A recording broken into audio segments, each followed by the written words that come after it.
The middle class needs a voice. The middle class needs to be heard, and the middle class needs to be taken care of.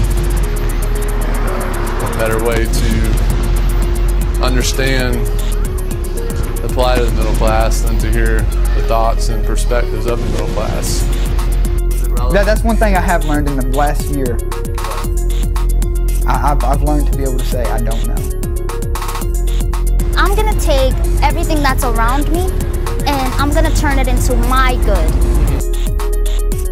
I try not to change too much of what's going to go on too far in the future. It's like I work with what I'm experiencing and how I experience the world. America has gone from being a nation that builds industrial equipment for the rest of the world to a nation that gives the rest of the world technology and entertainment. And what we failed to do is protect these intellectual rights.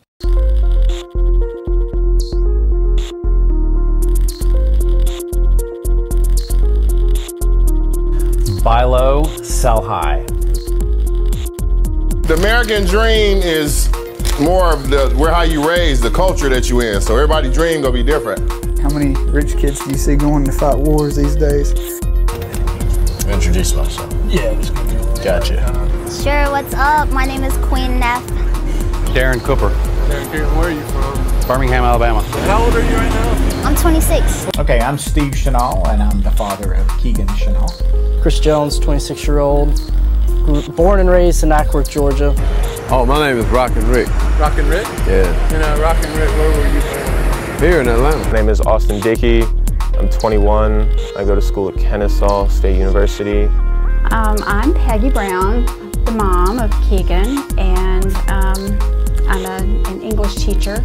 My name is Sean McNally, and I am 40 years old. I'm a lifelong musician and composer. Enlisted in 2005 into the active army. My name is Zachary Bird. Kyle Morgan. I'm 36, special education teacher. Got 2 kids, 1 wife. Ice cold, baby. Ice cold, baby. My name is Floyd Fischel. I am purposely producing this documentary with a modest $700 consumer grade camera and a external microphone to present my view of America.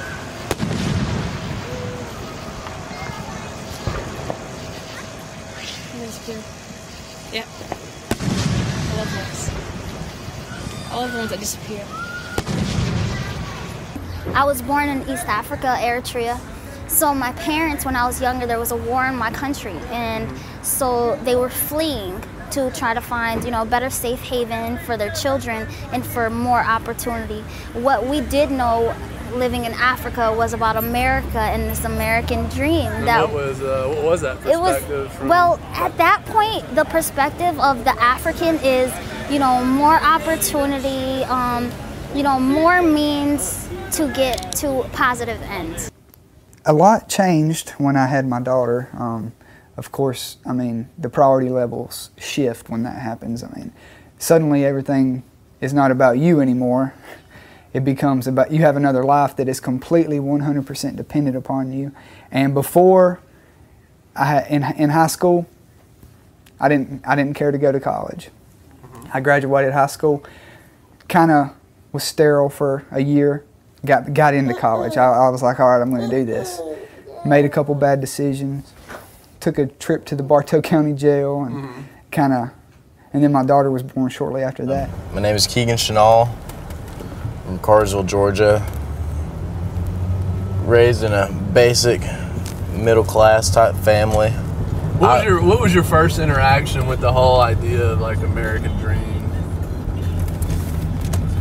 My whole interaction with the American dream was on a Monday night watching WCW Nitro, sneaking it from my parents so they wouldn't see me watching violent television. I realized right then and there that I was going to be the next Hulk Hogan.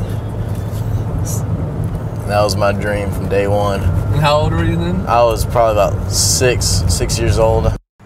I had a difficult conversation with my stepdaughter pretty recently. She's about to go into high school.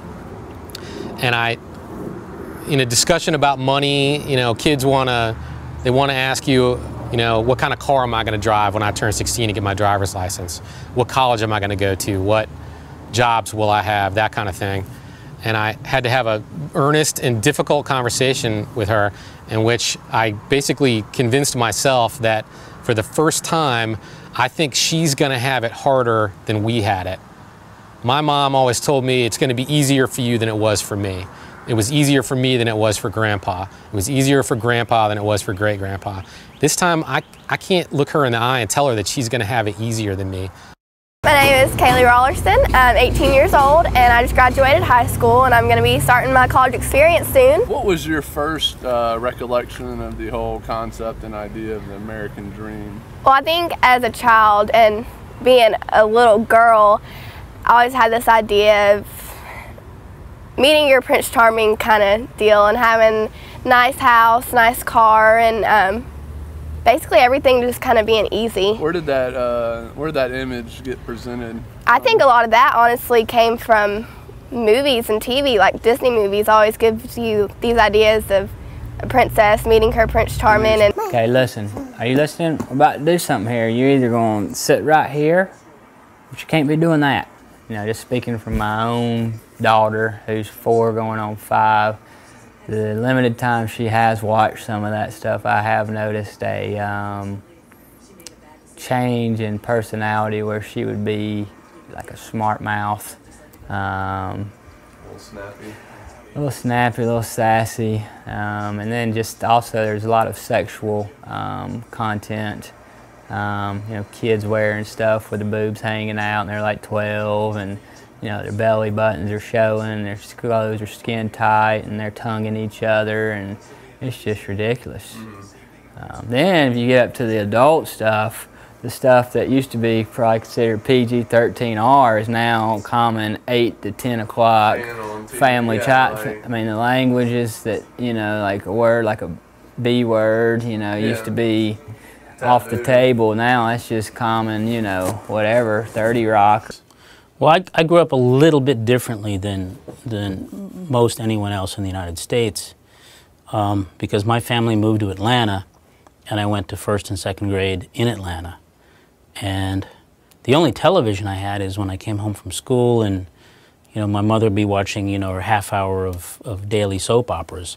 And so the soap opera that she was watching became, you know, my show too.